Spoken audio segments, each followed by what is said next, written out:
Rummy हाथ आ रहा है। लो पीछे आ गया बस। लो लो जी।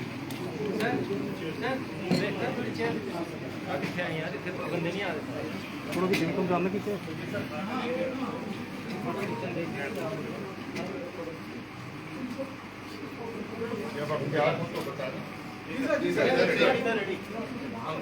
ऑडियो आ रहा है। ओके ऑडियो भाई फोन में चलाओ कुछ ऑडियो। ओके ओके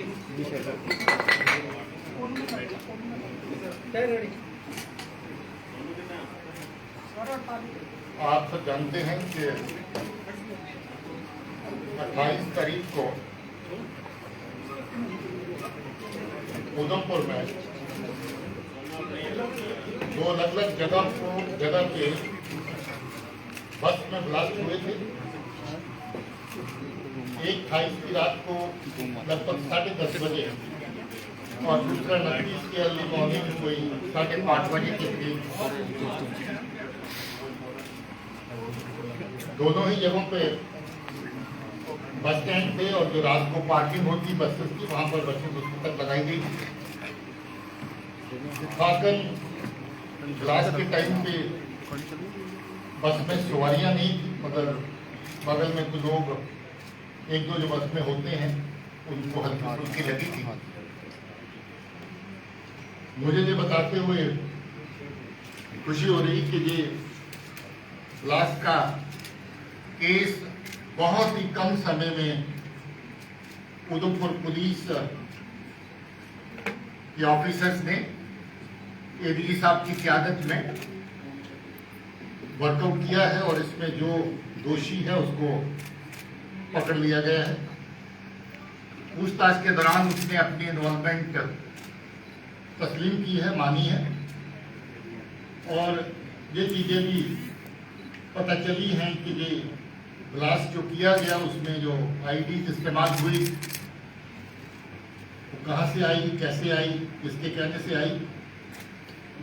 मैं थोड़ी सी तफसील जो स्पेसिफिक इस केस में है चाहूँगा कि एडिशनल डीजी जम्मू आपके साथ शेयर करें और उसके बाद अगर आपके कुछ सवाल होंगे तो उस सवाल का जवाब देंगे।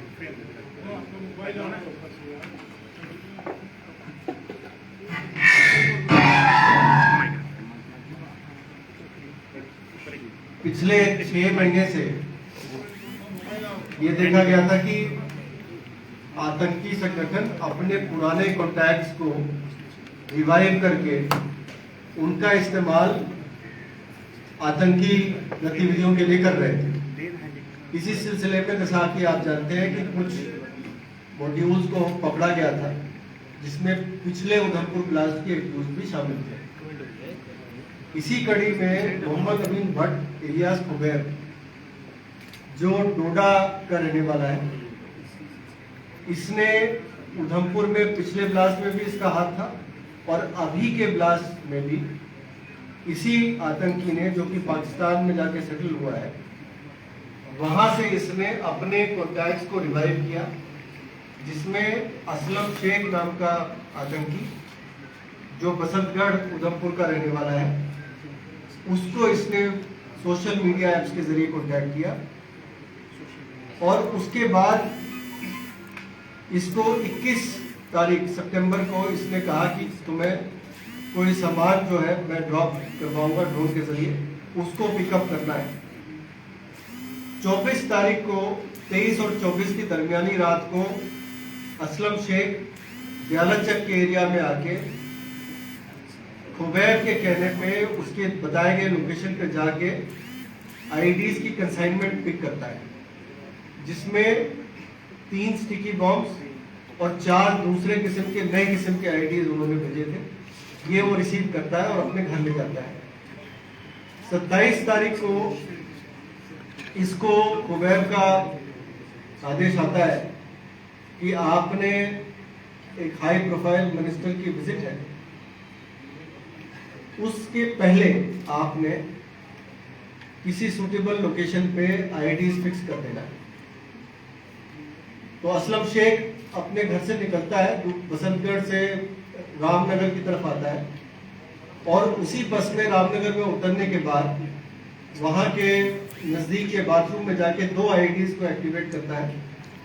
एक आईडी जिस बस में वो आया था, रामनगर में उतरा था, उस बस में लगाता है पीछे की तरफ, और दूसरा रामनगर के से जो उधमपुर गाड़ी आ रही थी उसमें लगाता है। 2 आईडीज ये लगाता है। इस पे तफसील से इंस्ट्रक्शंस पास किए गए थे कुबैब के द्वारा, जिसमें उसको बताया गया था आईडी को असेंबल कैसे करना है, एक्टिवेट कैसे करना है। 6 किस्म के टाइमर्स उसको बताए गए थे कि 3.5 मिनट से लेके 14 घंटे की टाइमर उसको जो स्विच अवेलेबल था उस पर 4-5 किस्म के वो ऑन ऑफ स्विच थे। उसकी परमुटेशन एंड कॉम्बिनेशन के जरिए ये अलग अलग किस्म की टाइमर्स को एक्टिवेट कर सकता था। तो इसने दोनों गाड़ियों में, एक गाड़ी में 7 घंटे की टाइमर और एक गाड़ी में 14 घंटे की टाइमर लगाई, और उसको वहां रखने के बाद ये वापस बसंतगढ़ चला गया। उधमपुर पुलिस ने अपनी पूरी टीम के साथ मेहनत करके 4-5 संदिग्ध लोगों को पहले पूछताछ के लिए बुलाया था, जिनमें एक ये भी शामिल था, और इसकी पूछताछ पे इसने अपने सारे जो कारनामे किए उसका खुलासा किया। इसकी शिनाख्त पे 5 जो बची हुई आईडीज थी वो बरामद कर ली गई है, जिसमें 3 स्टिकी बॉम्ब है, 2 और उसी किस्म के आईडीज थे जो कि वहां पे उधमपुर में लगाए गए थे। इन सबको यहाँ डिस्प्ले पे रखा गया है और आप इनको देख सकते हैं। साथ ही साथ इसी मॉड्यूल से एक और जैश का मॉड्यूल जुड़ा हुआ था, जो कठुआ बेस था, जिसमें जाकिर हुसैन नाम का शख्स, उसको गिरफ्तार किया है, मल्हार का रहने वाला है, और उसको फरीद नाम के आतंकी, जो पाकिस्तानी आतंकी था, 10-12 साल जेल काट के वापस पाकिस्तान गया था, वहां से इसने इसको एक्टिवेट किया था। उसकी गिरफ्तारी के बाद भी उसकी शिनाख्त पे एक स्टिकी बॉम्ब बरामद किया गया है। तो 2 जो मॉड्यूल्स थे, एक जैश का और एक लश्कर का, ये इस ऑपरेशन के जरिए इनको काबू कर लिया गया है, और अब इस पे जैसे जैसे तफ्तीश चलेगी आगे की कार्रवाई की जाएगी। ये बेहद शर्मनाक बात है कि जो पाक नवाज फोर्सेस हैं, एजेंसीज हैं, वो जम्मू के अमन के माहौल को खराब करने के लिए, और खासतौर पे जब जब यहाँ पर कोई हाई लेवल विजिट हुआ तो इस तरह की नापाक हरकतें और साजिशें की। आपको याद होगा कि ऑनरेबल प्राइम मिनिस्टर का विजिट जब हुआ था तब जैश के 2 फदाइन जहां पर जम्मू शहर में आके ठिकाना बनाए बैठे थे ताकि उस विजिट के साथ साथ कोई बड़ी कार्रवाई करें। मगर उस वक्त भी ये अच्छा हुआ कि पुलिस की सतर्कता के रहते टाइम से पता चला और उन दोनों आतंकियों को न्यूट्रलाइज किया गया, और जैश का बहुत बड़ा मॉड्यूल जो था उसको ध्वस्त किया गया।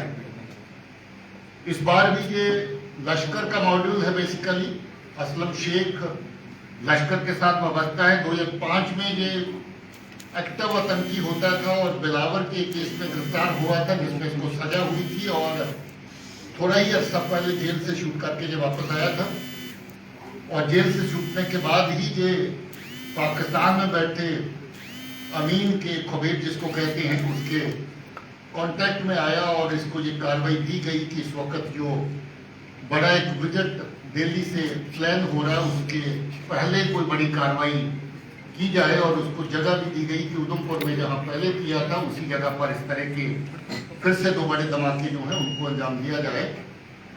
मगर अच्छी बात है कि ये भी पुलिस ने बड़ा कम टाइम के अंदर इस केस को पूरे को एक्सपोज किया, इस बंदे को आइडेंटिफाई किया, इसको पकड़ा, पूछताछ की, जिसके दौरान इसने सारा कुछ मान लिया है। पॉसिबल था कि अभी भी इसके पास आईडी और अवेलेबल थी, अभी 5 आईडी और इसके पास अवेलेबल थी, और अगर ये पुलिस की गिरफ्त में नहीं आता तो हो सकता था कि और भी इस तरह की तंगी कार्रवाइयाँ ये 2-3 दिन के अंदर जो हो जाती।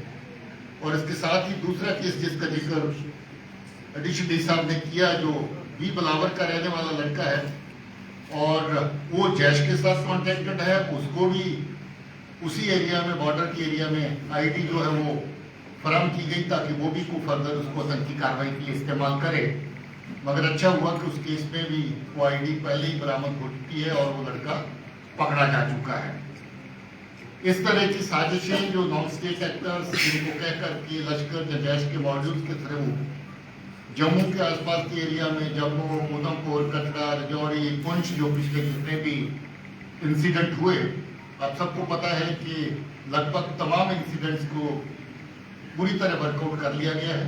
पहले भी जो तालिब हुसैन का जो मॉड्यूल था, एक वो बड़ा मतलब समझ लीजिए कि पूरी लेंथ एंड ब्रेड्थ जो आपकी जम्मू पुलिस की बनती है, रामबन तक, राजौरी, पुंछ की, उधमपुर की, सब जगह पे उसकी इन्वॉल्वमेंट थी।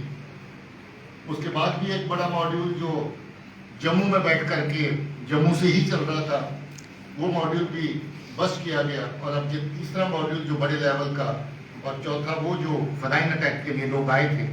इस तरह की नकलो हरकत बार बार जहाँ पर होती है, ड्रोन का इस्तेमाल होता है और ड्रोन के जरिए से आईडी, रेडीमेड आईडी और वेपन जहाँ पर भेजे जाते हैं ताकि आतंकी कार्रवाइयाँ जम्मू के खित्ते में उनको एक्टिवेट किया जा सके। और इसके साथ ही कुछ सामान जहाँ से कश्मीर की घाटी में भी पहुँचाया जाता है ताकि वहाँ के आतंकी जो वहाँ पर जो दहशतगर्द एक्टर है उनको सामान पहुँच सके। सो ये वाकया में शर्मनाक वाक़ा है और इस तरह के वाक़ात के ऊपर पुलिस ने बड़ा जल्द काम किया है। मैं अपनी पुलिस की टीम को मुबारकबाद देना चाहता हूँ। इसमें एडीजी साहब, इनके साथ डीआईजी, एसएसपी और नीचे जो टीम खासतौर पे एसडीपीओ जो इलाके के हैं, उनकी टीम ने बहुत अच्छे से तफ्तीश करी और इस केस को पूरे को निकाला है। डीजी साहब, आज पुलवामा में भी एक आतंकी हमला हुआ है जिसमें एक जवान शहीद हुआ है और एक जवान इंजर्ड हुआ है, क्या कुछ तफसील है आप शेयर कर पाएंगे? क्योंकि